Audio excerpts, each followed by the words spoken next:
Kebutuhan pokok seperti beras sudah beberapa bulan ini harganya masih tetap melambung.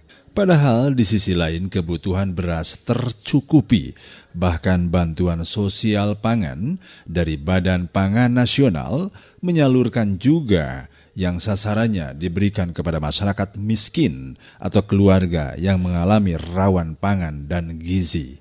Menurut Kabid Perlindungan Jaminan Sosial pada Dinas Sosial Kabupaten Sumedang, Komar mengatakan, khusus untuk Program Nasional Bantuan Sosial Beras Cadangan Pangan Pemerintah atau CPP Kabupaten Sumedang 2 kali, yaitu bulan Januari dan alokasi bulan Februari dengan jumlah sebelumnya 1.610 ton lebih.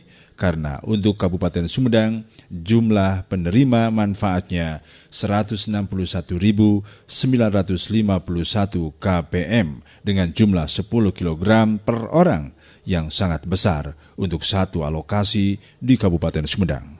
Pihaknya berharap dengan adanya penyaluran bantuan sosial beras pangan ini akan bisa menekan dari sisi harga beras berada di tingkat pasaran. Karena dari sisi ketersediaan itu berarti di Sumedang bertambah banyak ketersediaan barang.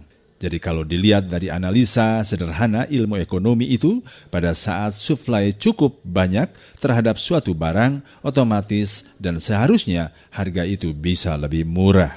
Dan sebaliknya pada saat supply-nya sedikit, otomatis permintaan banyak atau tetap harga akan meningkat. Tapi kalau ini dari sisi jumlah barang untuk beras itu, di dropping 1 bulan 1.610 ton, itu kelihatan sudah bagus sehingga diharapkan bisa menekan dari sisi harga karena di sisi supply atau ketersediaan barangnya sebenarnya itu sudah cukup.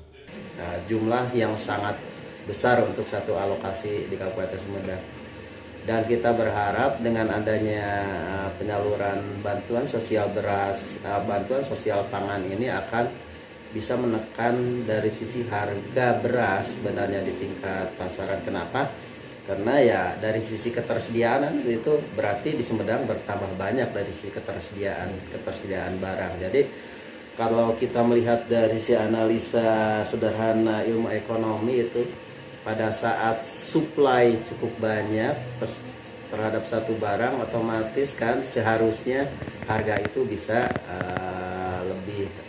lebih murah, sebaliknya pada saat supply-nya sedikit, otomatis permintaan banyak atau tetap harga akan meningkat. Tapi ini kan dari sisi jumlah barang untuk beras itu di dropping 1 bulan 1.610 ton itu kelihatan sudah cukup bagus, sehingga diharapkan bisa menekan dari sisi harga, karena dari sisi supply atau ketersediaan barangnya itu sudah cukup sebenarnya.